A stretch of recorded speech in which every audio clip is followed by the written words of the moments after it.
No coração de cada paisagem, por trás de cada rocha e em cada silêncio ensurdecedor, existe um segredo esperando para ser revelado. Uma história que desafia a lógica, que testa os limites da persistência humana e redefine o que é possível. O mundo está cheio de maravilhas ocultas, e hoje, o Mundo Censurado vai te levar a uma jornada épica para descobrir uma delas. Prepare-se para conhecer a lenda, o homem e a obra que esculpiu o impossível. Por séculos, as montanhas foram vistas como barreiras intransponíveis, guardiãs silenciosas de segredos ancestrais, gigantes de pedra que a humanidade, em sua pequenez, apenas ousava escalar ou contornar. Mas e se um homem, munido de uma visão singular e uma determinação inabalável, decidisse não apenas escalar, mas esculpir um lar dentro do próprio coração de uma montanha?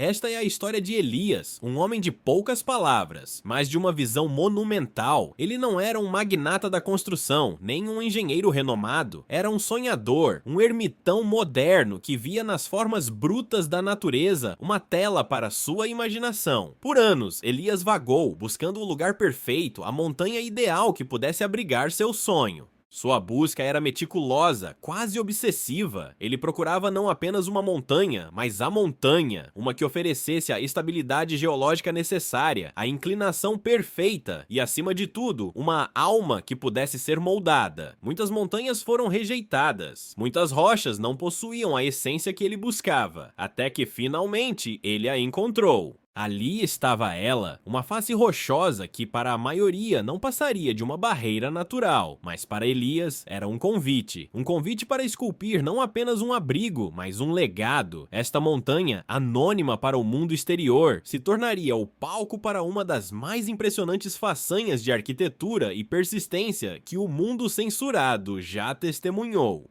Seu plano era audacioso, quase insano, não um simples buraco na rocha, mas um apartamento completo, com múltiplos cômodos, janelas com vista e uma estrutura que desafiaria a própria geologia. Elias sabia que cada cálculo precisava ser perfeito, cada golpe de martelo preciso. Este não seria um trabalho de dias ou semanas, mas de anos, talvez décadas. Ele não tinha tratores ou explosivos, seu arsenal era composto de força bruta, inteligência e ferramentas forjadas com o suor de sua determinação. Cada picareta, cada cinzel seria uma extensão de sua vontade. O silêncio da montanha seria quebrado apenas pelo eco de seus golpes, um ritmo constante que marcaria o avanço de sua obra. As primeiras marcas foram feitas, pequenas incisões que para um observador casual seriam invisíveis, mas para Elias cada lasca de rocha que caía era uma vitória, um passo adiante em seu projeto colossal. Ele sabia que o segredo de uma obra tão grandiosa não estava na velocidade, mas na paciência inabalável e na técnica apurada. A montanha, como qualquer gigante, não se renderia facilmente. Chuvas torrenciais transformavam a encosta em cachoeiras lamacentas. Ventos gélidos tentavam arrancar suas ferramentas das mãos. O frio e a umidade eram constantes companheiros de trabalho, mas Elias persistia. Cada tempestade era um lembrete da força da natureza e da sua própria força em desafiá-la.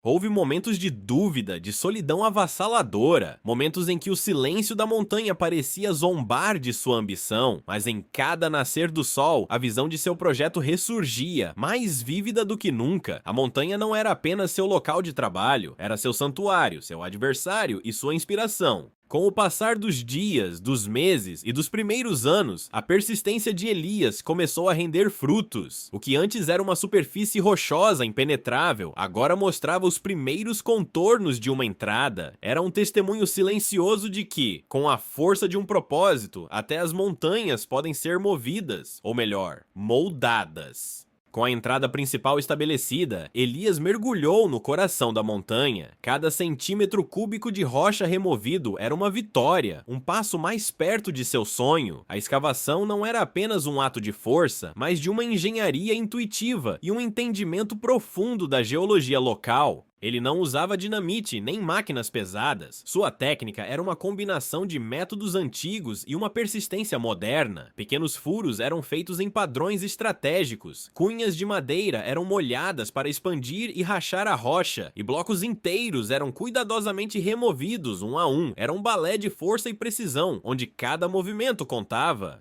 O desafio não era apenas cavar, mas também remover o material escavado. Elias desenvolveu um engenhoso sistema de roldanas e trenós, transformando a força da gravidade em um aliado. Milhares de quilos de rocha eram transportados para fora, formando uma paisagem de detritos que, para o olhar treinado, era um mapa do progresso. Com o tempo, o interior da montanha começou a revelar seu novo propósito. As câmaras brutas se transformavam em cômodos distintos. Elias não apenas cavava, ele modelava. Cada parede era suavizada, cada canto pensado. Era como se a própria montanha estivesse cedendo ao seu toque, revelando a casa que sempre esteve lá, esperando para ser despertada. Um dos maiores desafios era a iluminação e a ventilação. Elias sabia que um lar no coração de uma montanha não poderia ser uma masmorra escura. Ele meticulosamente planejou e esculpiu aberturas que funcionariam como janelas, permitindo que a luz natural inundasse o interior e o ar fresco circulasse, conectando o ambiente interno com a majestade exterior. A luz, outrora uma intrusa, agora era uma convidada bem-vinda, dançando nas paredes de pedra e revelando a beleza intrínseca da rocha. Essas janelas secretas não eram apenas aberturas, eram portais para o mundo exterior, emoldurando paisagens que poucos teriam o privilégio de contemplar de um lar tão singular.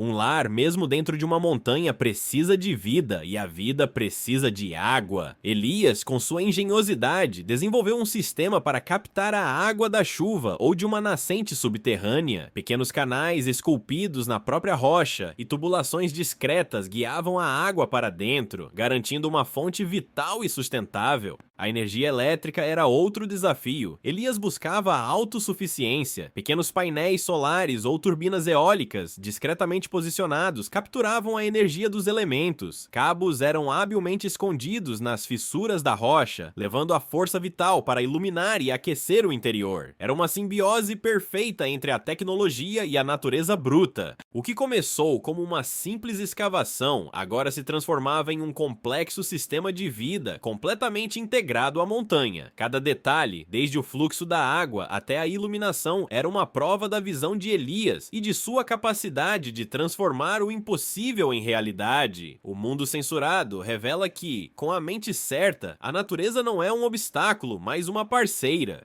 Com a estrutura principal e os sistemas básicos no lugar, Elias voltou sua atenção para a alma do lar. O desafio era transformar a caverna em um refúgio acolhedor, mantendo a essência da rocha. Cada parede, cada nicho era uma tela, e o material bruto da montanha se tornava a principal obra de arte. Ele não cobriu a rocha, ele a celebrou. Prateleiras foram esculpidas diretamente nas paredes, bancadas de cozinha emergem das formações naturais, e nichos estratégicos posicionados aguardavam objetos de valor sentimental. A montanha não era apenas o alicerce, mas a própria decoração, contando sua história através de suas texturas e veios. Em um lar na montanha, o calor e o conforto são essenciais. Elias construiu uma lareira imponente, utilizando as rochas removidas da escavação. Era um ciclo de vida e renascimento. A montanha provia o lar e agora as próprias rochas ofereciam o calor. O fogo, elemento primal, dançava em contraste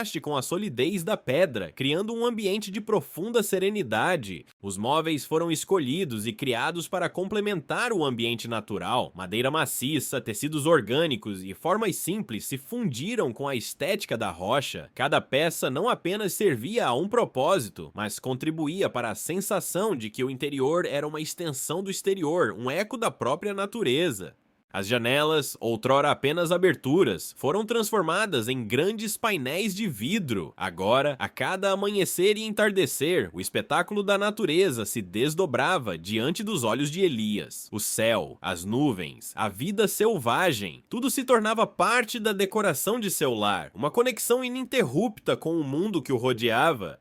Mesmo dentro da rocha, a vida florescia. Pequenas plantas, estrategicamente colocadas, adicionavam um toque de frescor e cor. Era uma prova de que a vida encontra um caminho, mesmo nos ambientes mais improváveis, e que a natureza é uma fonte inesgotável de inspiração e sustento. O lar de Elias não era apenas uma estrutura, era uma obra de arte viva. Em suas horas de descanso, ele esculpia pequenos detalhes nas paredes, transformando a rocha em uma galeria de sua própria jornada. Cada curva, cada linha, contava uma história, um fragmento de sua alma incrustado na montanha. Viver na montanha era mais do que uma escolha de moradia, era uma filosofia de vida. Longe do barulho do mundo moderno, Elias encontrou um ritmo diferente, uma conexão mais profunda com o tempo e com os elementos. Seu lar era um santuário de autossuficiência, um testemunho da capacidade humana de se adaptar e de criar beleza onde menos se espera.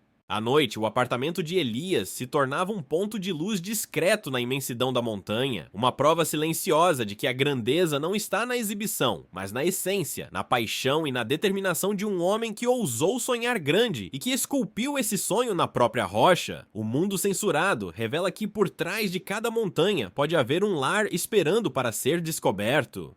Os anos se transformaram em décadas. A montanha, outrora um desafio, agora era um lar. Elias, o visionário, envelheceu com sua obra, cada ruga em seu rosto contando uma história de persistência, de solidão e de triunfo. Sua vida, entrelaçada com a pedra, tornou-se uma ode à paciência e à capacidade humana de criar beleza onde a natureza oferece apenas forma bruta.